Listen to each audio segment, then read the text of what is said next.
A school full of teenagers in the east of London sat in the dark-lit classroom watching a TV in the corner of the room. The narrator of this piece, the journalist Snerd, talks of the notoriety of the serial killer Jacob Jakes, how he massacred people and how his life was ended. They say he was the kind of genial man who would just walk in life, that his nature was not that of someone you would assume was a killer. But all too often, as history proves, these types of quiet people are the ones that are overlooked and commit the most heinous crimes, such as Jakes, whose list of victims is endless. Yet still his cruel and tremendous perversion in his killing methods is sought after, yet there are those like myself who witness the crypt of his house, full of dead bodies, under the floorboards and inside the walls, skeletons of loved ones who are no more, etched on their faces the pain that no man should receive. The piece finished and the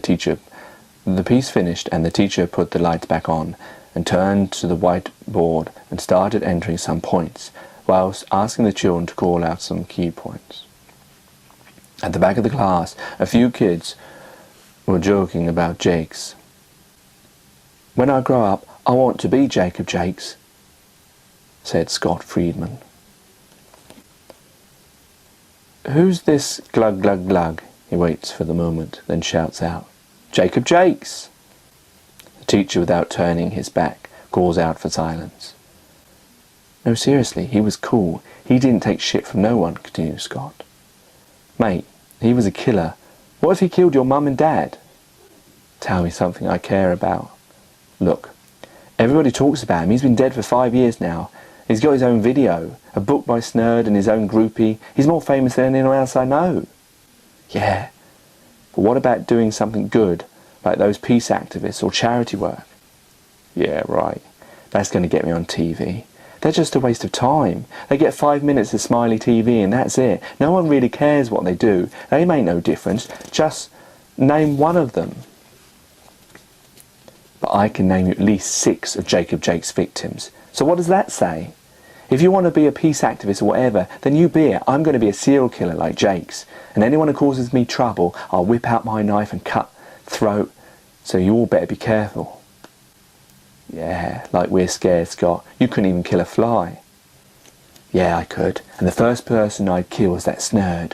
Look what he's wrote in front of the papers, telling about his friend who killed Jakes. If he hadn't done it, I'm surely he would, and had told that you are the last death, the last victim." Without Friedman knowing, the teacher had crept up and was standing behind him, waiting for him to finish. "Have you quite finished, Friedman? I think you better stay behind after class, as I think I have to explain to you what you clearly have no grasp of, that killing people is not a game." As soon as the teacher returns to the board, Friedman and his gang starts to joke about, mimicking the killer's action of the reconstructed Jakes and pretending to die. "But seriously, Scott, you couldn't kill anyone." "Why not?" "Because it's wrong." "Because it's wrong," Scott repeats in a whiny voice. "Yeah, lots of things are wrong. It's wrong we're sitting talking whilst class are learning, but we do it, don't we? Because we want. People are dying all over the world. No one does nothing. So why are you worried?" "'Cause it's wrong," echoed his friend Spencer. "Look, I'm only joking, Spence." Spencer laughs, and afterwards so does Scott and the rest of the gang, much to the annoyance of the teacher. The class bow goes for the end of the day, and Scott Friedman gets up to go and is pushed back down by an annoyed teacher. The rest of the class leave, and the teacher begins his spiel. "Look, son, I don't think you understand the seriousness of what you were saying earlier. It's not a game, killing people." "Yeah, right, pups. I know already. Get real. You're not my dad, so chill out, please." The teacher gets up and closes the door shut and walks back to Scott, who starts to look worried at the shut door, whilst the teacher begins to shout, "I don't think you're listening to me." "Hey, open that door. I gotta go." "What's wrong, Scott? You getting worried? What happened to becoming the next Jacob Jakes?" "Look, all right, I was kidding. Now open the door." The teacher begins to smile, looking down upon the boy. He places his arm on the boy's shoulder and begins to squeeze it. Get off me! Get your hands off!" But the teacher does not stop. He places his hands on the child and throws the child across the table behind. He lands on the floor of the table of the legs. He scrambles up, back against the wall. "Who are you? What are you doing?" The teacher charged towards the kid and throwed a punch which lands straight on Scott's face. Then removing from his pocket a large object looking like a screwdriver, the teacher whacks it around the boy's knees. The bones crack and the boy screams. "No good screaming, boy. No one hears, just me and you."